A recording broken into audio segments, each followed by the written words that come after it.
नमस्कार दोस्तों, मेरा नाम है चंद्रजीत मुखर्जी और आप लोग देख रहे हैं नक्श। देखिए, जैसा कि हम लोगों ने एक सीरीज शुरू किया था जिसमें हम लोग एवरीडे दो दो क्वेश्चन ऑन GS2 सॉल्व करने वाले थे। तो उसमें कल हम लोगों ने डे 1 किया था, टुडे इज डे 2 और दूसरे दिन की शुरुआत करते हैं इन दो क्वेश्चंस के साथ। मैं फिर से आप लोगों को याद दिला दूं, ये क्वेश्चंस जो है वो करंट अफेयर्स और स्टैटिक को मिलाकर दिया जा रहा है ताकि आप लोग मेंस में इनकी एप्लीकेशन समझ सकें और लिख सकें। चलिए शुरू करते हैं। हमारा पहला question, of the 3 legitimate ways, 3 legitimate ways जो हमारे पास ऑलरेडी हैं of engaging with the state effectively and meaningfully, मतलब जो 3 तरीके हैं जिससे सिटीजन्स एंगेज कर सकते हैं स्टेट के साथ, उसमें उन 3 तरीकों में से प्रोटेस्ट एक तरीका है which has become the only way in which the state under a powerful ruler can be influenced in India। इस पूरे क्वेश्चन का मतलब क्या है? मतलब यह है कि सिटीजन और स्टेट के बीच में जो लिंक बनता है जिससे लोग एक दूसरे से एंगेज कर सकते हैं या एक एंगेजिंग गवर्नेंस बन सकता है, उसके लिए 3 तरीकों में से सिर्फ प्रोटेस्ट ही एक तरीका बचा हुआ है जिससे सिटीजन, नागरिक स्टेट्स के साथ एंगेज कर सकता है। क्यों? बाकी 2 ऐसा क्या है और वो क्यों इतने ज्यादा इफेक्टिव नहीं है जितना इफेक्टिव प्रोटेस्ट रह गया है? चलिए, यही आपका सवाल है, यही इसी चीज को पूछ रहा है। और ये दूसरा सवाल है जहां पे बोला जा रहा है कि जो डेमोक्रेसी है मस्ट इवॉल्व वेज, डेमोक्रेसी को अलग अलग तरीके ढूंढने चाहिए, इवॉल्व करने चाहिए to curb the extraordinary influence that the social media platforms wield with today. Social media जिस तरीके की प्रेशर बनाता है, जिस तरीके इन्फ्लुएंस करता है, इस तरीके में डेमोक्रेसी को अलग अलग तरीके ढूंढने चाहिए टू कर्ब, इनको कंट्रोल करने के लिए। चलिए देखते हैं आंसर्स। मैंने यहाँ पे हैंड रिटन नोट्स हैं, आपको थोड़ी दिक्कत बिल्कुल नहीं होगी। ये जो पहला आंसर है उसको देखते हैं।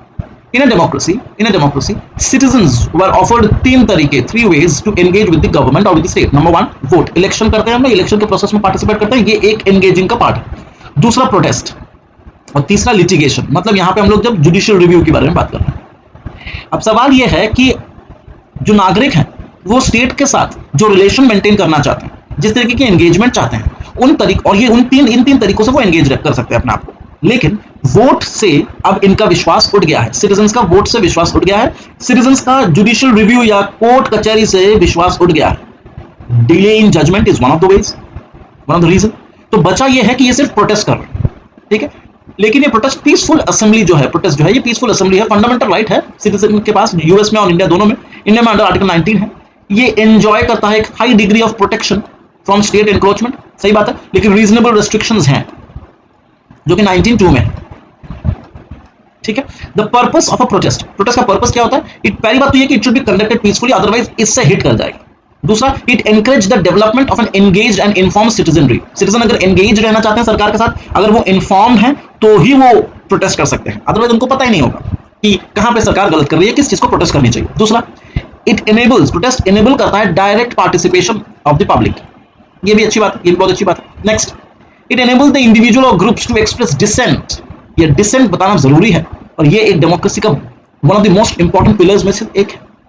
तो आप अपना डिसेंट, अपना ग्रीवियंसेस एक्सप्रेस कर सकते हैं, इंडिविजुअल कर सकता है, कोई ग्रुप कर सकता है, expose flaws in the governance and publicly demand it, ठीक है। Protest also gives a clear issue of problems that is identified. Problem को आइडेंटिफाई कर लिया गया, इसका सीधा नमूना, सीधा तरीके से आप जान सकते हैं। नेक्स्ट, प्रोटेस्ट करने से एक और चीज हो सकती है जो इमरजेंस ऑफ पॉपुलिज्म है।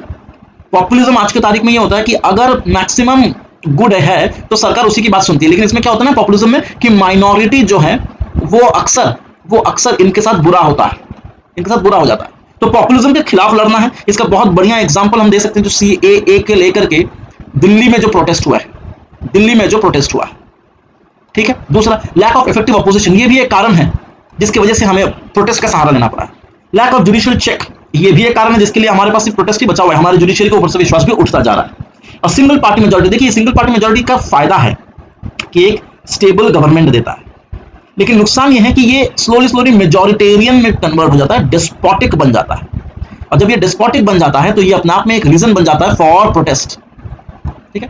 तो this right to protest in a democracy can be limited. Of course, अगर नेशनल इंटरेस्ट के खिलाफ आप बोल रहे हैं तो डेफिनेटली आप ऐसे प्रोटेस्ट को लिमिट कर सकते हैं। अगर आपके इन प्रोटेस्ट से डिसऑर्डर या क्राइम बढ़ रहा है तो भी आप प्रोटेस्ट को लिमिट कर सकते हैं। अगर आपके प्रोटेस्ट से हेल्थ और मोरालिटी पे नुकसान पहुंचा जाए, फॉर एग्जांपल अभी अगर आप प्रोटेस्ट करते हैं कोविड-19 के सिचुएशन में, तो आपको बिल्कुल नहीं करने दिया जाएगा, ठीक। Next, protection of others right, आप अपना अधिकार को जमाने के लिए, अपने अधिकार को मतलब इंपोज करने के लिए, सरकार से डिमांड करने के लिए दूसरे का अधिकार हनन नहीं कर सकते, इसलिए right to strike is not right, right to strike is not a right, you can only protest, you can not strike. Conclusion क्या निकलता है फिर? कंक्लूजन ये है कि during points of wide spread tension controversy within a society it is important for the government institution to recognise, सरकार को recognise करनी चाहिए, ये एक अधिकार है, ये जो राइट टू डिसेंट, ये जो डिसेंट है ये एक अधिकार है, ये सरकार को रिकॉग्नाइज करनी चाहिए। A democracy's ability to preserve citizens' right to protest is a result of a democracy which is a politically healthy condition। अगर डेमोक्रेसी politically healthy है तो उसका यादस्टिक या उसको जानने का या उसको पहचानने का कि हाँ हमारा डेमोक्रेसी politically healthy है, उसके लिए आपको पता होना चाहिए कि अगर वो डेमोक्रेसी प्रोटेस्ट को रिकॉग्नाइज करती है, अगर वो डेमोक्रेसी डिसेंट को रिकॉग्नाइज करती है, तो इसका मतलब ये कि वो डेमोक्रेसी politically healthy है। This is the answer, this is how you need to write. Alright, let's go to the second question. Second question क्या था? डेमोक्रेसी को किस किस तरीके से अलग अलग वेज को इवॉल्व करना चाहिए ताकि हम सोशल मीडिया को कंट्रोल कर सकें। देखते हैं। While the advantages of social media are so many, the threats of internal security in various forms like cyber terrorism, fraud, spreading violence, etc. Spreading violence का बढ़िया एग्जांपल आपको mob lynching में दिखेगा। Mob lynching जो etc. are alarming because it has become very frequent now। पहले होता था लेकिन अभी ज्यादा बढ़ गया, frequency बढ़ गई है उसकी।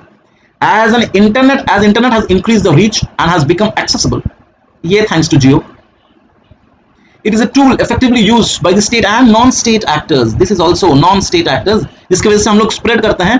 ये ब्लाइंड बहुत इंटरेस्टिंग है, इंपॉर्टेंट भी है। Internet enabled terrorism, internet enabled terrorism spread hate, tensions, disrupt the overall stability। ठीक है, इनके एजेंडा क्या होता है? जो लोग ये डिसरप्टिव एलिमेंट्स को इंटरनेट के द्वारा प्रमोट करते हैं, इनका एजेंडा क्या होता है? एजेंडा ये होता है टू रेडिकलाइज यूथ, और इसके लिए कांस्टेंट इन्वॉल्वमेंट रहती है। मतलब एक कांस्टेंट एक आदमी है जो प्लान कर रहा है कि किसको किसको उठाना है, कॉन्स्टेंटली उनको टच में रहता है कि जो जिनको जिसको टारगेट बनाया उसको टच में रहता है। वर्चुअल कोचेस भी हैं, इनको हमेशा ट्रीट करते रहते हैं, उनको ट्रेन करते रहते हैं। यहाँ पे आपका माइंड वॉश होता है, यहाँ पे आपका माइंड वॉश होता है इस स्टेज पे। यहाँ पे आप आइडेंटिफाई करते हो और प्रोसेस शुरू करते हो माइंड वॉश का। यहाँ पे भी कंटिन्यूअसली चलता है।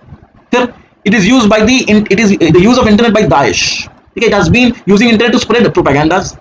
ठीक है, rise of sentiment over sensitive issues. False propaganda से भी आप लोग हमें बहुत सारे प्रॉब्लम्स क्रिएट हो जाते हैं। हम लोग अक्सर देखते आ रहे हैं कि कहीं ना कोई ऐसे गलत इंफॉर्मेशन, फेक न्यूज फैला रहा है, जिसके कारण से बहुत सारी लॉ एंड गवर्नेंस की प्रॉब्लम्स खड़ी हो रही है। ठीक है, नेक्स्ट, इन रिक्रूटमेंट, अब ये इनको ट्रेन कर दिया, इनको रेडिकलाइज कर दिया, इनको ट्रेन कर दिया, मॉनिटर कर दिया, इनको रिक्रूट करना है, लेकिन रिक्रूट अदर नेशन से भी करना है। ठीक है, मतलब दूसरे, मतलब मान लीजिए ये इंडिया है, मान लीजिए ये इंडिया है, यहाँ पे बैठा हुआ कोई एक आदमी यहाँ इंडिया से रिक्रूट कर रहा है। India is also suffering from this. ठीक है, यूथ जो है हेवीली इन्फ्लुएंस हो रहा है सोशल मीडिया से। ठीक है, और यूथ इतना ज्यादा इन्फ्लुएंस क्यों हो रहा है? ये पढ़े लिखे ब्रेन, क्योंकि दे आर अनएम्प्लॉयड। इन सबको काम पे लगा दो, अगर इनको हमने काम पे लगा दिया ना, अगर इन लोगों को हमने बिजी कर दिया तो इनका ध्यान ही नहीं जाएगा इन माइंड वॉश पे, इन ब्रेन वॉश पे। चैलेंजेस क्या है? सबसे बड़ी चैलेंज तो ये कि वल्नरेबिलिटी है। जो यूजर्स हैं वो वल्नरेबल है। यूजर मतलब सोशल मीडिया के जो यूजर्स हैं वो वल्नरेबल है। लोगों को पता ही नहीं है कि कौन सी चीज सही है, कौन सी चीज गलत है, किस तरीके से यूज करना है, कौन सी चीज शेयर करनी है। They are unaware of this. फिर ये जो सर्वर लोकेशन है, भाई कहां से ये गलत तरीके की इंफॉर्मेशन जनरेट हो रही है, ये जनरेशन पॉइंट कहां है और कौन से लॉज इन पे लगेंगे? क्योंकि देखो ये कोई डोमेस्टिक लॉ तो है नहीं कि हम अपने पर्सनल आईपी से लगा दें, तो ज्यूरिसडिक्शन का एक बहुत बड़ा इशू है जो यहाँ पे दिखता है। नेक्स्ट क्या है कि सारे के सारे मैसेजेस जो होते हैं सोशल मीडिया पे वो एनक्रिप्टेड होते हैं, मतलब आपको पता नहीं चलेगा कि कौन कर रहा है या कहां से ये सोर्स होता है। एनोनिमिटी मेंटेन रहती है, और ये एनोनिमिटी मेंटेन रहने की वजह से it is very difficult to detect करना बहुत मुश्किल हो गया है। इन सब चीजों को प्रिकॉशंस लेने के लिए क्या क्या चीजें ले सकते हैं? सबसे पहली बात तो ये कि हम लोग स्ट्रेंथन कर सकते हैं हमारे जो ऑलरेडी एग्जिस्टिंग इंफ्रास्ट्रक्चर, जैसे ई सर्वेलेंस है, नैपग्रिड है, ठीक है, इंटरनेट स्पाइस है, नेत्रा है, ठीक है, इन सबको हम लोग स्ट्रेंथन कर सकते हैं। नेक्स्ट, हम लोग आईटी लॉ में, इंफॉर्मेशन टेक्नोलॉजी एक्ट में थोड़ा सा रिव्यू कर सकते हैं तो make it even more powerful. हम लोग अवेयरनेस प्रोग्राम कर सकते हैं ताकि जो लोग वल्नरेबल यूजर्स हैं उनको पता चले किस तरीके से सेफली आप सोशल मीडिया को यूज करें। हमें ट्रेन करना पड़ेगा, हमें एम्प्लॉय करना पड़ेगा एथिकल हैकर्स को ट्रेन करना पड़ेगा, जो कि ये चेक करेंगे कि जो वल्नरेबिलिटी साइबर स्पेस में उसको डिटेक्ट करें और उनको सॉल्व करें। तो we have to train and we have to employ ethical hackers too. ये भी सरकार का काम है। तो आप ये बताइए कि इस क्वेश्चन का कंक्लूजन क्या होगा? कंक्लूजन यही होगा कि अगर हम लोगों ने इन प्रिकॉशनरी मेजर्स को अप्लाई किया, जस्टिफाइड वे में जस्ट तरीके से अप्लाई किया और उसके बाद मॉनिटरिंग करी, तो ये सारे तरीके यूज हम कर सकते हैं so as to control the problems that is attached with the social media hypes। समझ में आ रहा है? और ये डेमोक्रेटिक तरीके से आप लोग कर रहे हैं, ऐसा नहीं है कि आप मीडिया गैग लगा रहे हो। समझ में आ रहा है? तो इस तरीके से आपको आंसर देखना है। होप आप लोगों को थोड़ा बहुत मजा आ रहा होगा ये सीरीज करने में। ये आपका सेकंड क्वेश्चन का आंसर था। तो यहाँ पे वीडियो को खत्म करता है, हम लोग कल फिर मिलेंगे ऐसे समय पे 2 और क्वेश्चन के साथ। Thank you so much and please don't forget to subscribe to the channel. Thank you so much.